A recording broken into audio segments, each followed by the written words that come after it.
The tall glass building reached toward the sky like a giant mirror, reflecting the busy city lights below.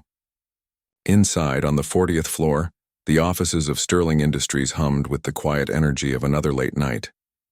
Most employees had gone home hours ago, leaving behind empty desks and the faint smell of coffee that lingered in the air. In the hallway, a small figure moved quietly between the shadows.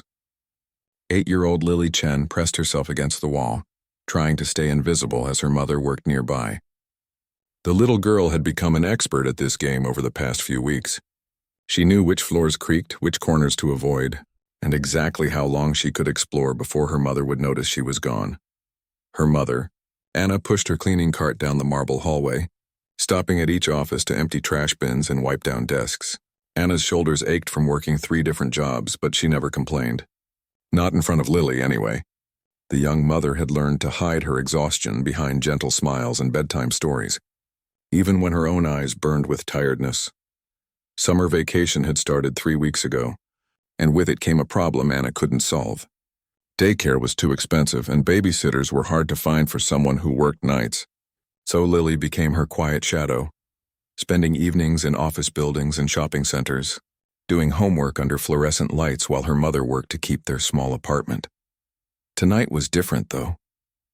Tonight, Lily had something important weighing on her mind. She clutched a wrinkled piece of paper in her small hands, the edges soft from being folded and unfolded dozens of times. It was a school assignment she hadn't been able to finish before summer break started. The title at the top read, "My Hero," in her teacher's neat handwriting. While other kids wrote about their fathers, grandfathers, or big brothers, Lily's paper remained blank. She had started writing about her mother several times, but something always made her stop. Anna was definitely her hero, but the assignment seemed to want something different, something she didn't have. As Anna disappeared into an office at the far end of the hall, Lily's curiosity got the better of her. She had noticed the big corner office before, with its warm light always glowing late into the night. Unlike the other offices, this one seemed alive somehow, even in the quiet building. The wooden door was slightly open, and through the gap, Lily could see bookshelves lined with thick volumes and a desk bigger than her bed at home.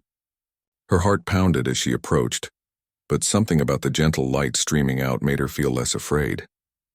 Inside that office, James Sterling sat behind his massive mahogany desk, surrounded by the symbols of his success.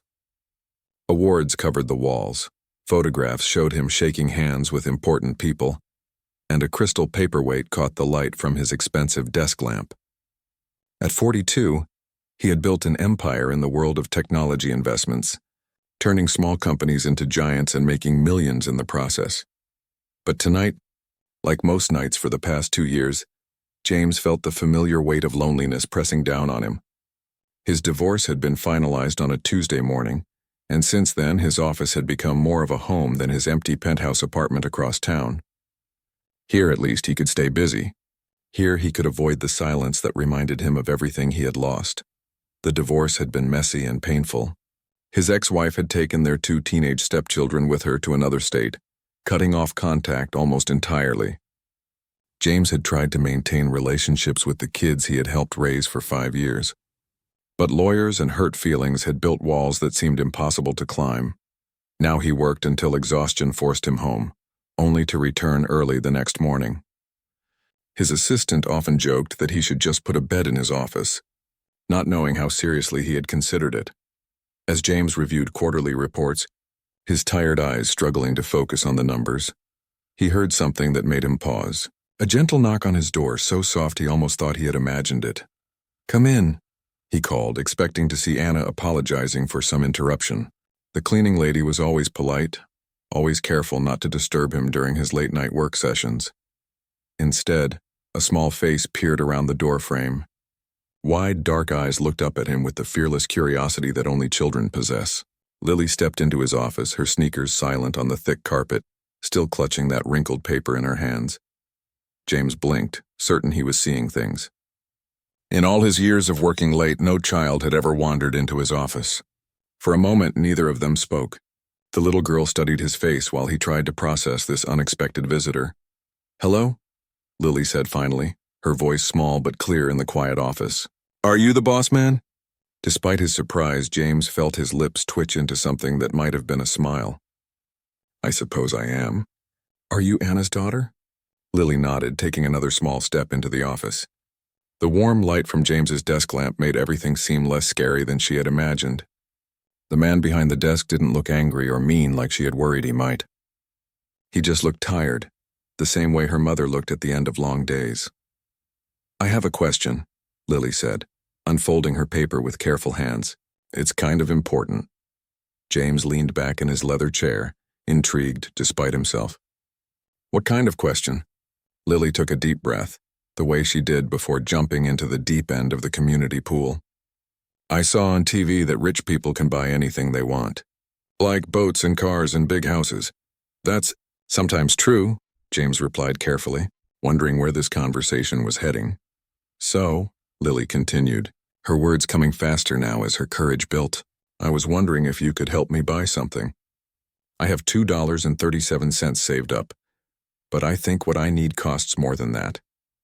The innocence in her voice made James's chest tighten in a way he hadn't felt in years.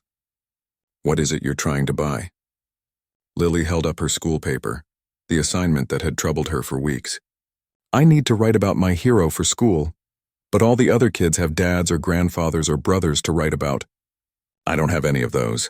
She paused, looking down at her sneakers before meeting his eyes again with startling directness. "So I was wondering, sir, can I get a dad? I know it sounds silly, but I thought maybe since you can buy anything you might know where to get one." The question hit James like a physical blow. This child, this brave little girl, had walked into his office and asked for the one thing money truly couldn't buy. She had asked for something he himself had been missing, the chance to be needed, to matter to someone in the way that parents matter to their children. For several long moments, James couldn't speak. He stared at Lily's hopeful face, at the crumpled homework assignment, at the trust in her eyes that believed he might somehow have an answer to her impossible request. In that moment, surrounded by all the markers of his professional success, James Sterling realized he was looking at something far more valuable than any deal he had ever closed. He was looking at a little girl who had just asked him the most important question anyone had ever posed in his corner office. And for the first time in 2 years, he felt his heart beginning to wake up from the long sleep that divorce and loneliness had forced upon it. The next morning, James found himself thinking about the little girl's question as he rode the elevator to his office. Her innocent words echoed in his mind, making it hard to concentrate on the usual morning routine of checking emails and reviewing market reports. He had given her a gentle answer the night before, explaining that some things couldn't be bought. But her hopeful face had stayed with him long after she had quietly slipped back to find her mother. 3 days passed before he saw Lily again. James caught himself glancing toward his office door more often than usual, wondering if the small visitor would return.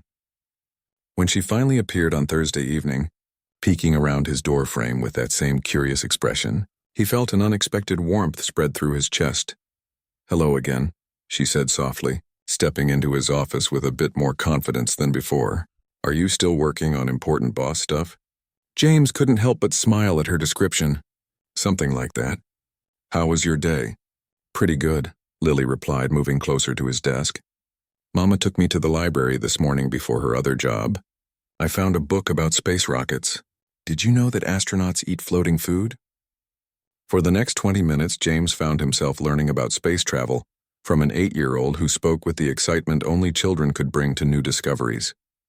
She told him about planets made of gas and stars that exploded into colorful clouds. As she talked, her hands moved animatedly, painting pictures in the air that made even the most complex concepts sound magical. When Anna appeared in the doorway, apologizing profusely for her daughter's intrusion, James surprised himself by saying, "She's welcome anytime. We were just having an interesting conversation about astronomy." That became the pattern over the following weeks. While Anna cleaned the offices on their floor, Lily would spend a few minutes visiting James. Sometimes she brought questions about homework. Other times she simply wanted to tell him about something funny that had happened at the community center, where she spent her mornings. During one visit, she noticed the family photo on his desk, showing James with his ex-wife and stepchildren from happier times. "Is that your family?" she asked innocently. "It used to be," James replied quietly. Lily studied the picture thoughtfully. Sometimes families change, huh? Mine changed too when my daddy went to heaven. But Mama says the love part doesn't change even when people aren't there anymore. Her simple wisdom hit James harder than any business advice he had ever received. Here was a child who had lost more than most adults ever would. Yet she spoke about love and family with an understanding that amazed him. As the weeks passed, James began to learn more about Lily and Anna's life through their conversations. He discovered that Anna worked at a grocery store during the day, cleaned offices at night, and spent weekends doing alterations for a local tailor shop. Despite working nearly 70 hours a week, she still struggled to make ends meet. Lily mentioned that their apartment was small but cozy, though the air conditioning had been broken for 2 months during the hottest part of summer. She talked about how her mother sang while cooking dinner, even when she was tired, and how they had movie nights on Anna's phone because their television had stopped working. What struck James most was that despite their financial struggles, Lily never complained.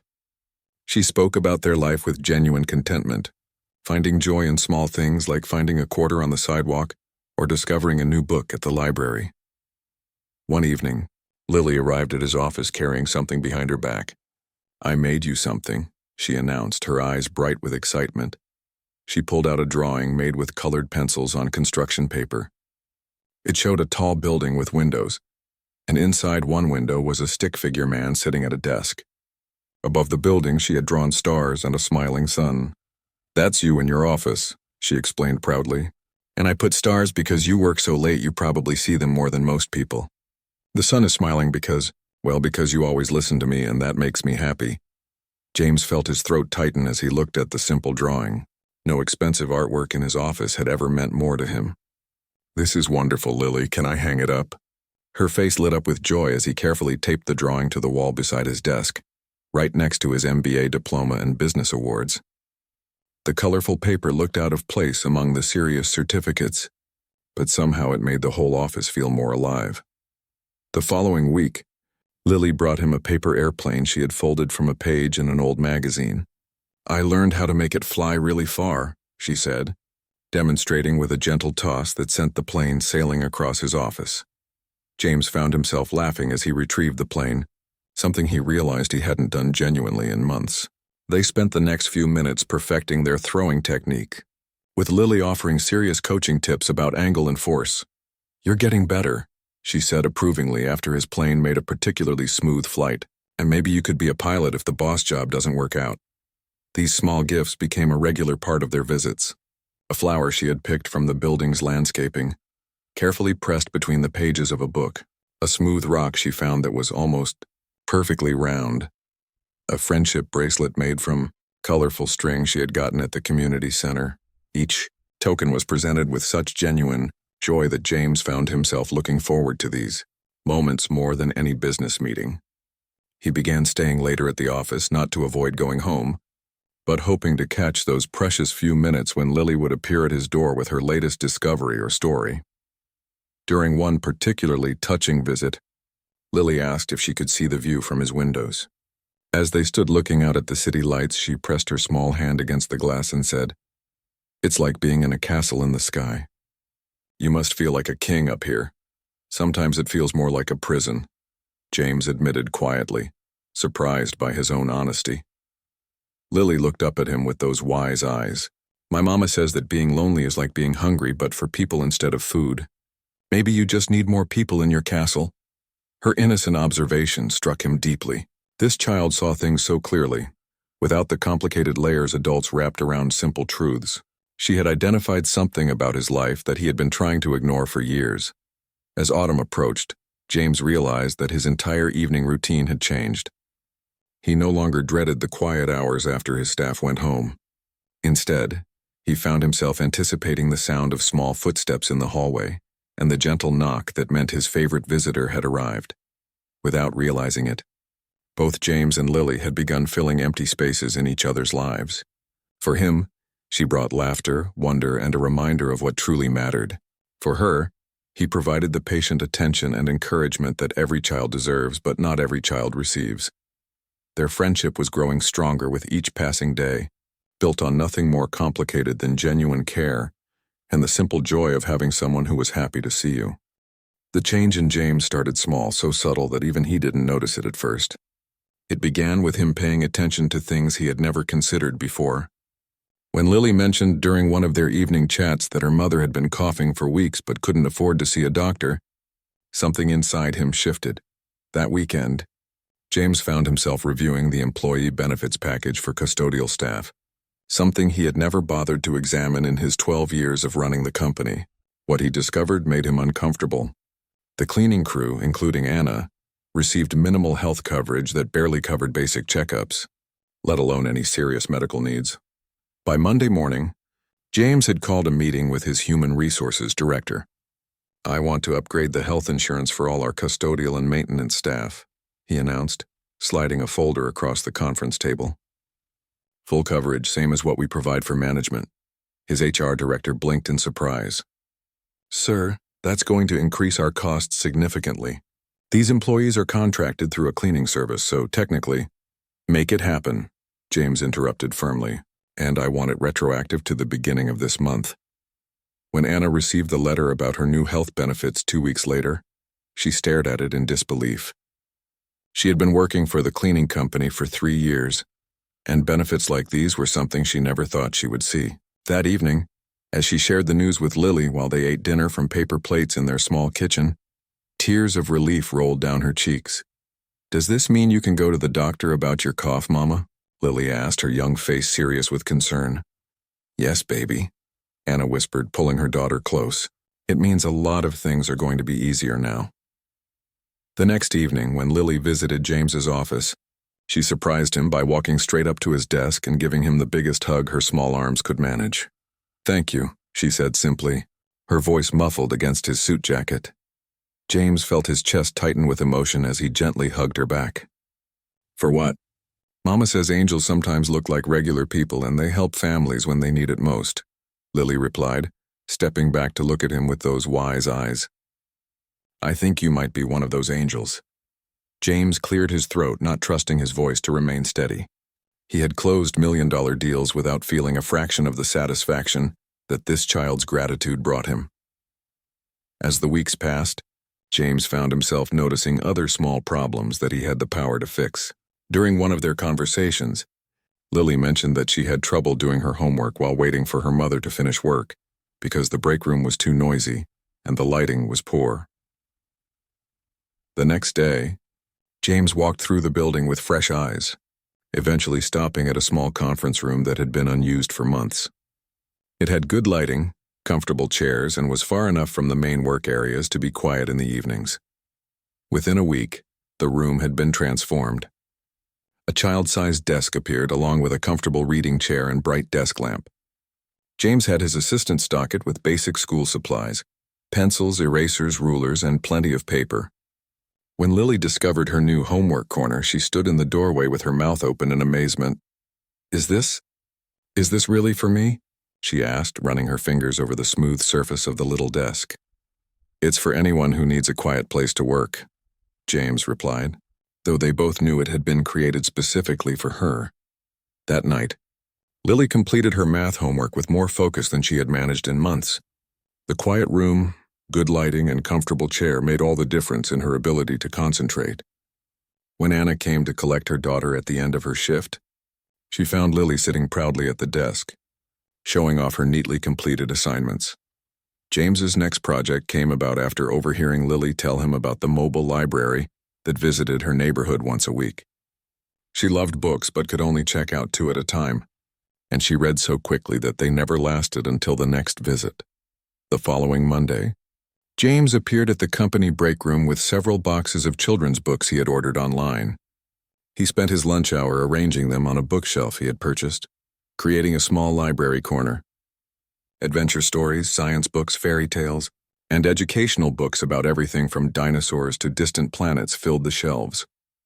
When Lily discovered the books that evening, she literally jumped with joy. "Are these really for anyone to read?" she asked, carefully pulling out a book about ocean creatures. "Take as many as you want home," James said, watching her face light up with each new discovery. "When you're done with them, you can bring them back and choose new ones." The impact on Lily's learning was immediate and dramatic. Her vocabulary expanded rapidly as she devoured book after book, and her natural curiosity about the world grew stronger. She began asking James questions about topics she read about, turning their evening visits into impromptu learning sessions. One evening, she bounded into his office with particular excitement. "Mr. James, did you know that some stars are so big that if one was where our sun is, it would stretch past Mars? And did you know that there might be planets with purple grass and silver trees?" James found himself researching astronomy websites after she left, wanting to be able to answer her increasingly complex questions. Without realizing it, he was learning alongside her, rediscovering the wonder of knowledge through her young eyes. As autumn deepened into winter, James began to notice other changes. The security guards mentioned that they looked forward to seeing the little girl who always said hello and asked about their families. The maintenance staff smiled more often, knowing that their boss cared enough to ensure they had proper health care. Even his own secretary commented that he seemed more relaxed and approachable than he had in years. But the most significant change was in Lily herself. Her confidence blossomed as she realized that her thoughts and questions were valued by an adult who took her seriously. She began speaking up more in conversations, sharing her opinions and ideas without the hesitation she had shown when they first met. During one particularly memorable evening, Lily brought him a story she had written about a lonely king who lived in a tall castle. In her story, the king met a little girl who taught him that the most beautiful treasures weren't gold or jewels, but friendship and kindness. "I think you would like this king," she said as James read her story. "He learns that being rich doesn't mean having lots of money. It means having people who care about you." James looked at this remarkable child who somehow understood life better at 8 years old than he had at 42. She had walked into his office months ago asking for a father, and somehow, without either of them planning it, she had begun to heal something broken inside him. Meanwhile, Anna noticed the changes in her daughter too. Lily's grades improved dramatically, but more importantly, she carried herself with new confidence. She talked about her future with excitement, mentioning college and career dreams that seemed possible rather than impossible. The small acts of kindness James had started with had created ripples that extended far beyond what he had imagined. By caring for one little girl and her mother, he had begun to remember what it felt like to make a difference in the world through something more meaningful than quarterly profits. And in the quiet moments of his evenings, as he waited to hear the gentle knock that meant his favorite visitor had arrived, James realized that in trying to help Lily, she had actually saved him. The invitation to Sterling Industries' annual charity gala came to James like it did every year, a formal reminder from his assistant about the company's biggest social event. For the past 5 years, James had attended alone, making the required appearances and writing the necessary checks, but never truly enjoying the evening. This year felt different, though he couldn't quite put his finger on why. As he sat in his office on a quiet Friday afternoon, reviewing the guest list and dinner arrangements, an idea began to form in his mind. It was bold, maybe even crazy, but the more he thought about it, the more right it felt. That evening, when Lily made her usual visit to his office, James found himself unusually nervous. She bounced in with her typical energy, carrying a new book about butterflies that she was eager to discuss. "Mr. James, did you know that monarch butterflies travel thousands of miles when they migrate? And the amazing part is that the butterflies who make the journey back aren't the same ones who left. It's their children or grandchildren." As she talked animatedly about butterfly migration patterns, James watched her expressive face and thought about how much she had grown over the past few months. This confident, articulate little girl was so different from the shy child who had first asked him about buying a dad. "Lily," he interrupted gently, "I have something I'd like to ask you and your mother." She looked up at him with curious eyes, automatically sensing the seriousness in his tone. "My company is having a big party next Saturday night. It's called a charity gala, and we raise money to help kids who don't have enough food or warm clothes. I was wondering if you and your mom would like to come with me as my special guests." Lily's eyes widened with excitement, but then uncertainty crept across her face. "A fancy party? Like on TV with pretty dresses and music?" "Exactly like that," James confirmed. "There will be dinner, dancing, and lots of people dressed in their finest clothes." "Would you like that?" "Oh, yes." Lily exclaimed, then paused thoughtfully. But Mama doesn't have a fancy dress, and neither do I. We don't really have party clothes. James had anticipated this concern. That's all taken care of. If your mother agrees, I'd like to arrange for both of you to have beautiful outfits for the evening. Think of it as part of the invitation. When Anna arrived to collect Lily that evening, James presented the invitation to her personally. He could see the mixture of gratitude and apprehension in her eyes as she processed what he was offering. Mr. Sterling, that's incredibly generous, but I couldn't possibly, Anna began, her voice filled with uncertainty. Please, James said quietly. It would mean a great deal to me to have you both there. You've given me something precious over these past months. Your daughter's friendship has brought more joy into my life than I can express. This is just a small way of saying thank you. Anna looked down at Lily, whose face was glowing with hopeful excitement. After a long moment, she nodded slowly. If you're sure we wouldn't be out of place, well, you'll be exactly where you belong, James assured her. The following week passed in a whirlwind of preparation. James arranged for Anna and Lily to visit an upscale boutique where they were treated like royalty. The store owner, who owed James several favors from past business dealings, personally helped them select their outfits. Anna chose an elegant navy blue dress that made her look like the beautiful young woman she was, beneath the tired exterior that multiple jobs had created. For Lily, they found a deep purple dress with a flowing skirt that made her feel like a princess from her favorite fairy tales. When Saturday evening arrived, James felt more nervous than he had before any business presentation. He had arranged for a car to pick up Anna and Lily, and when they arrived at the hotel ballroom, he was waiting in the lobby. The moment he saw them, James felt his breath catch. Anna looked stunning, her natural beauty enhanced by the elegant dress and the confidence that comes from feeling truly beautiful. But it was Lily who completely captured his attention. She practically glowed with excitement, her eyes wide as she took in the crystal chandeliers and marble floors of the luxury hotel. Mr. James, she called out, running toward him with careful steps in her new dress shoes. Look at me. I'm wearing a real grown-up dress. You look absolutely beautiful, James said, and meant it completely. Both of you do. As they entered the ballroom together, James felt a strange sense of pride and protectiveness. These weren't just his guests, they felt like his family. The thought surprised him with its intensity, but it also felt more natural than anything had in years. The evening began wonderfully. Lily was fascinated by everything. The ice sculptures, the live orchestra, the elaborate flower arrangements.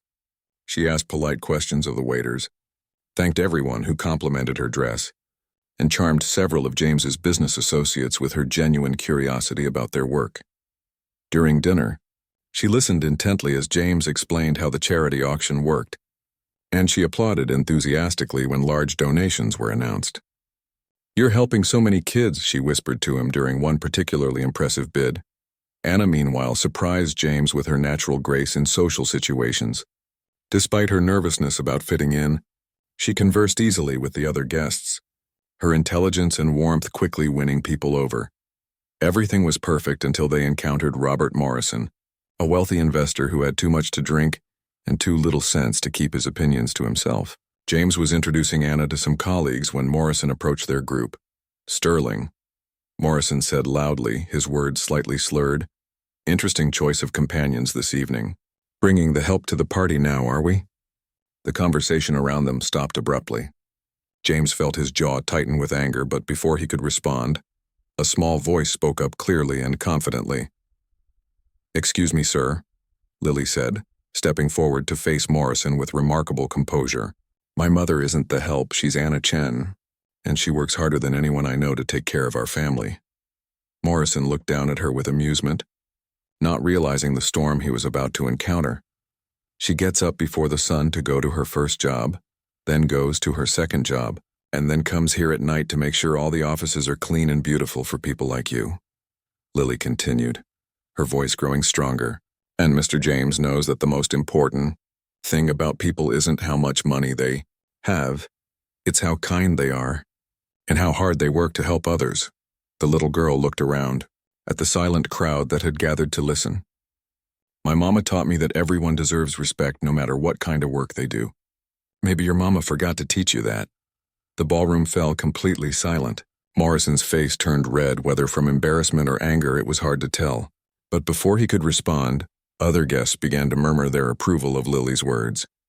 "Well said, young lady," called out someone. From across the room, "The child's absolutely right," another voice agreed. James felt his heart swell with pride and something deeper, a fierce, protective love for this remarkable little girl who had just defended her mother with more dignity and wisdom than most adults could muster. In that moment, watching Lily stand tall in her purple dress, speaking truth with the fearless confidence he had helped nurture in her, James realized something that would change everything. This child didn't just want a father figure in her life. She deserved one, and more than that, he needed to be that person for her. As the crowd dispersed and Morrison slunk away, James knelt down to Lily's level. "That was incredibly brave," he said softly. "You taught me that standing up for what's right is always worth it," she replied simply, "even when it's scary." Looking at her proud, intelligent face and then at Anna's grateful expression, James knew with absolute certainty what his next decision would be. The Monday morning after the charity gala, James found himself pacing his office before sunrise, rehearsing words he had never imagined he would need to say. The weekend had been a turning point, not just because of Lily's brave defense of her mother, but because of a realization that had kept him awake for 2 nights straight. Watching Lily stand up to that rude man with such dignity and wisdom had shown James something profound. This wasn't just a sweet friendship anymore. This little girl had become the most important person in his world, and her mother had become someone he deeply respected and cared for. They weren't just visitors to his life, they had become his family in every way that mattered. When Anna arrived that evening for her cleaning shift, James was waiting in the hallway. His heart pounded as he approached her, feeling more nervous than he had during any business negotiation in his career. "Anna, could I speak with you privately for a few minutes?" he asked gently. "It's important." Concern immediately filled her eyes. "Is everything okay? Did something happen at the party that I should know about?" "Everything's fine," James assured her quickly. "Actually, everything's better than fine. That's what I want to talk to you about." They walked to the small conference room that had become Lily's homework corner. Anna sat nervously on the edge of one of the chairs while James struggled to find the right words to begin. "Anna, over the past several months your daughter has changed my life in ways I never expected." He started slowly. "She's brought joy and purpose into days that used to feel empty. She's taught me what really matters, and she's made me remember what it feels like to care about someone more than yourself." Anna listened quietly, her hands folded in her lap, unsure where this conversation was heading.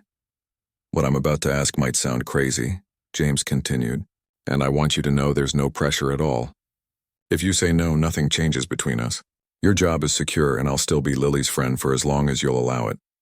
He took a deep breath and looked directly into Anna's eyes. "I want to be the father figure Lily asked me about that first night. Not legally, not taking your place as her parent, but as someone who's there for both of you in all the ways that matter." Anna's eyes widened with surprise, but James pressed on before he lost his courage. "I want to help with her education, be there for school events, support her dreams, and give her the stability every child deserves. I want to set up a college fund so she never has to worry about affording her education. I want to make sure you both have a safe, comfortable place to live without the stress of working 3 jobs just to survive." He paused, searching Anna's face for any sign of her thoughts. "Most importantly, I want to love her like she's my own daughter because in my heart she already is." Tears began to form in Anna's eyes as the weight of his words sank in. She had been raising Lily alone for so long, carrying the burden of being everything her daughter needed while constantly worrying it wasn't enough. "James," she whispered, her voice thick with emotion, "are you sure? Being a parent isn't just the fun parts. There are sick days and homework battles and teenage drama ahead. It's a lifetime commitment." "I've never been more sure of anything," James replied immediately. "Anna, you've raised an incredible daughter. She's kind, intelligent, brave, and wise beyond her years. Any man would be honored to be her father figure. And I can't imagine anything I'd rather do with my life than help guide her as she grows up."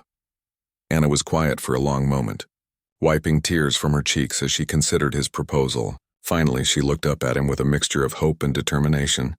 "She loves you, you know," Anna said softly. She talks about you constantly at home. You've already become the father figure she was looking for that night she wandered into your office. And you? James asked gently. How do you feel about this? Anna smiled through her tears. I've been praying for someone like you to come into our lives.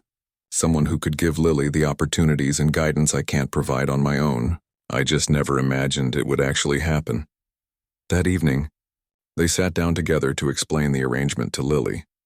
James had worried about how to present the idea, but as usual, Lily surprised him with her wisdom and directness.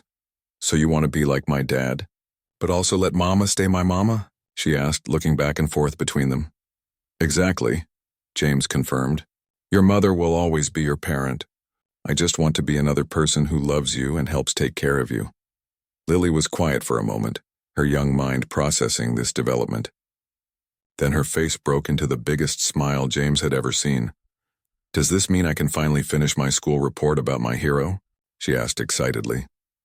6 months later, James stood in the audience of Roosevelt Elementary School, his chest swelling with pride as Lily walked across the stage to receive the award for highest academic improvement in her grade. Her confidence had blossomed even further with the stability and support he and Anna now provided together. The little girl who had once struggled with homework in noisy break rooms now thrived in the quiet study room James had created in their new apartment, a spacious 3-bedroom place in a safe neighborhood with good schools. Anna had been able to quit 2 of her 3 jobs, giving her time to actually be present for Lily's childhood instead of just surviving it. As Lily accepted her award, she looked out into the audience and waved specifically at James and Anna. In that moment, James felt a completeness he had never experienced before, not even during his marriage. This was different, built on genuine love and choice rather than obligation or expectation. 2 years passed, and their unusual family continued to flourish. James attended every school play, helped with science projects, and taught Lily about business and leadership. He discovered that being a father figure was nothing like the corporate world. It required patience, consistency, and the ability to find joy in small victories. Lily's 10th birthday party was held in James's apartment, which now displayed her artwork prominently alongside his business achievements. As she blew out her candles, surrounded by friends from school and the found family she had created, Lily made a wish that she kept secret, but that glowed on her face. Later that evening, as James tucked her into bed, she surprised him with a question that brought tears to his eyes. Mr. James, do you remember that night when I asked you if I could get a dad? I remember, he said softly. I'm glad you said some things can't be bought, Lily continued thoughtfully. Because what we have is so much better than anything money could buy. We chose each other. As James turned off her bedroom light and quietly closed the door, he reflected on how much had changed since that evening, when a little girl had wandered into his office with an impossible request. She had asked for a father, but what she had really given him was the chance to become the man he was meant to be. 3 years later, at Lily's middle school graduation, she delivered a speech as valedictorian that brought the entire audience to their feet. She spoke about the power of asking for what you need, even when it seems impossible. She talked about how families are built on love and choice, not just biology, and she thanked the 2 people who had taught her that the most valuable things in life can't be purchased. They can only be given freely from one heart to another. As James watched her speak with poise and wisdom far beyond her 13 years, he realized that the scared, lonely man who used to work alone in that corner office was gone forever. In his place was someone better, a father, a family man, and a person who understood that true success isn't measured in profit margins, but in the love you give and receive. That night, as their small family celebrated with ice cream and stories about the future, James knew he had finally found the answer to a question he hadn't even known he was asking. Some of the most important deals in life aren't negotiated in boardrooms. They're sealed with hugs, built with trust, and paid for with nothing more valuable than an open heart.